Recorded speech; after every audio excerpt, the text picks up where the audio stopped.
नर्मदे हर 10 November 2025 दिवस पहिला.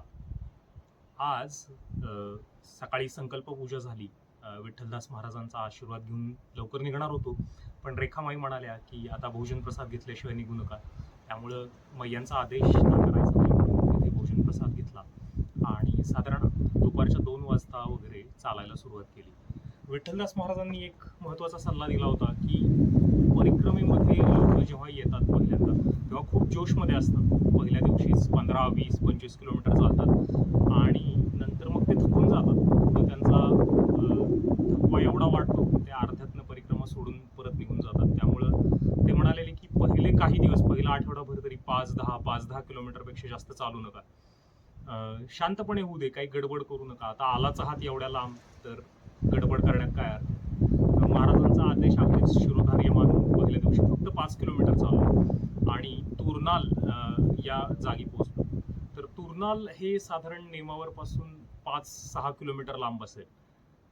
मला आता अजिंक्य ताऱ्यावर नित्यनेमाने यायची सवय होती, त्यामुळं 4-5 किलोमीटर मी अगदीच सहजपणे अंतर पार पडलं. हा रस्ता अतिशय सुंदर होता. मी जेव्हा इंदोरवरून आलेलो होतो त्या या रस्त्यावरूनच चालत आलेलो होतो काहीसा, त्यामुळं रस्ता थोडासा माहितीचा होता. त्यानंतर ब्रिज खालून जेव्हा पुढे आलो तेव्हा काही परिक्रमावासींची भेट झाली आणि मी नाही म्हटलं तरी थोडा आश्चर्यचकित झालो होतो, कारण मी परिक्रमा उत्तर तटावरून सुरू केलेली होती आणि सहसा लोक ओंकारेश्वरून परिक्रमा सुरू करतात, तर ही बहुतांश लोक समुद्रापाशी असायला हवी होती.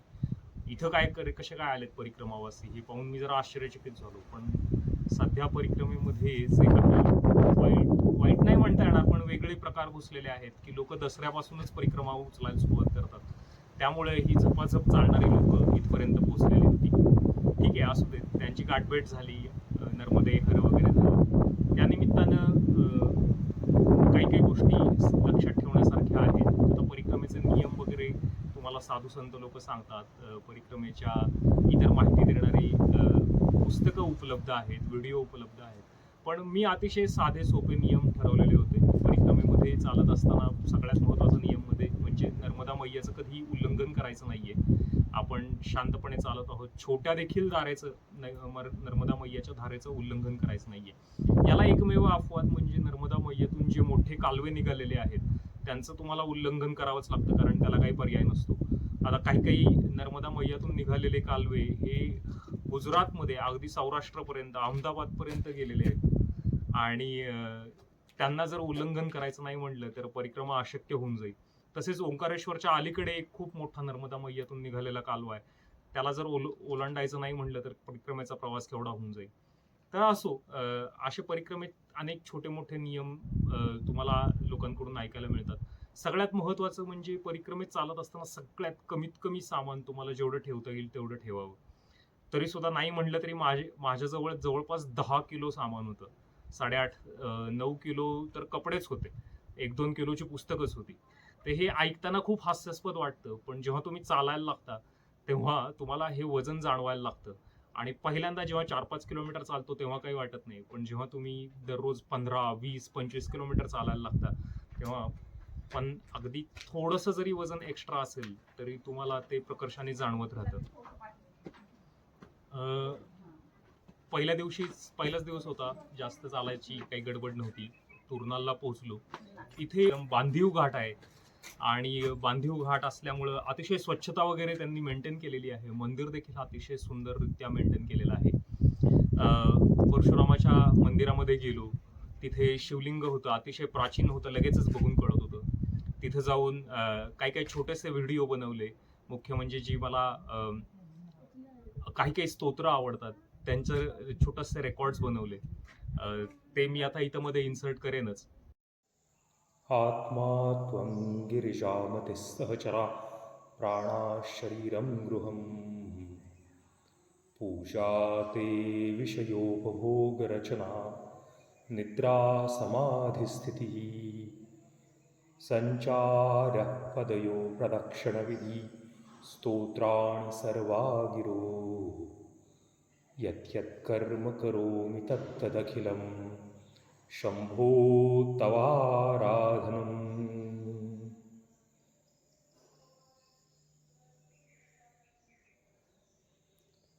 परी सोने नसी तुझे, नवतुलैणी सोना भजे.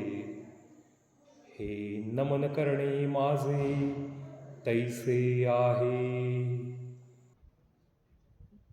त्यानंतर या क्षेत्राला परशुराम पिंडदान क्षेत्र म्हणतात, कारण इथून पुढे नर्मदा मैयाच्या किनाऱ्यावर एक अशी हे शिवलिंग आहेत असं म्हणू शकतो, की ज्याला 5 लड्डू असं म्हणतात. ते त्यांच्या भाषेत 5 लड्डू म्हणतात, पण ती 5 शिवलिंग आहेत.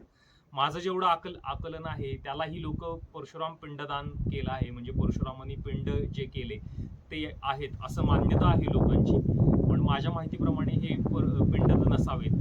ज्याप्रमाणे आपण शंकराची 5 नावं आपल्याला जी माहिती आहेत, ईशान, वामदेव, अघोर इत्यादी जी 5 नावं आपल्याला माहिती आहेत, त्या प्रत्येक 5 साठी एक असं हे एक शिवलिंग आहे. आणि त्यावरून हे 5 शिवलिंग असलेलं एक मोठं शिवलिंग असावं. आणि ठीक आहे, लोकांची श्रद्धा आहे. अर्थात मी परिक्रमेचा नोव्हेंबरमध्ये होतो, परिक्रमेच्या खूप लवकर होतो, त्यामुळं नदीला बऱ्यापैकी पाणी जास्त होतं, त्यामुळं ह्या स्थानाचं काही दर्शन होऊ शकलं नाही. चालत चालत पुढे गेलो आणि पुढच्या दिवशीच्या प्रवासाला निघालो. पण रात्रीचा मुक्काम ह्या इथंच केला. हा परिक्रमेतला पहिला मुक्काम होता आणि अतिशय सुंदर व्यवस्था होती. सगळंच नवीन होतं, त्यामुळे छोट्या छोट्या गोष्टींचं कौतुक होतं. रात्रीच्या वेळेला काढलेला हा एक छोटासा व्हिडिओ आहे. याच्यावरून किती शांतता आहे आणि किती एकांत तुम्हाला अनुभवायला मिळतो हे दिसून येईल.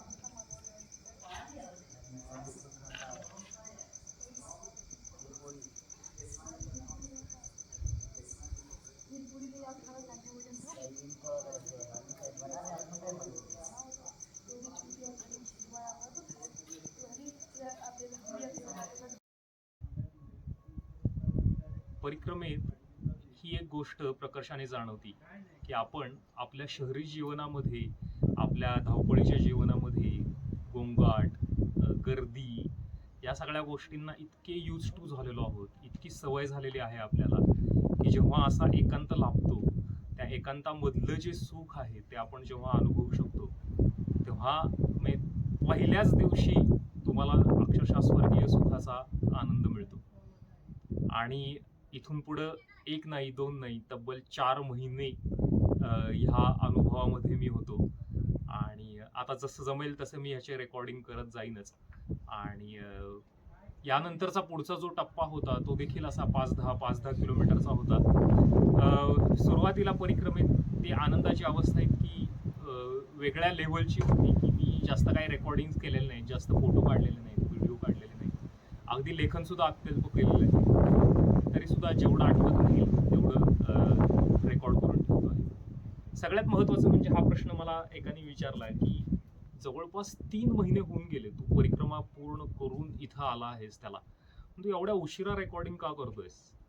आणि याचं खूप सुंदर उत्तर आहे माझ्याकडं, की परिक्रमेतून जेव्हा तुम्ही परत येता तेव्हा तुम्ही एका वेगळ्याच आनंदाच्या अवस्थेत असता आणि त्या स्टेटमध्ये तुम्हाला सगळ्याच गोष्टी आहा हा किती छान आहे, आहा किती मस्त आहे, सगळं परफेक्ट आहे, अशा अवस्थेमध्ये असतात. पण जसा जसा काळ पुढे पुढे सरकत जातो, तुम्ही तुमच्या दैनंदिन जीवनामध्ये दैनंदिन घरातल्या गोष्टी, प्रपंच, घर, घरातल्या अडचणी यामध्ये रमायला लागतात, तेव्हा तुम्हाला जाणवायला लागतं की ते काय सुखाची अवस्था होती.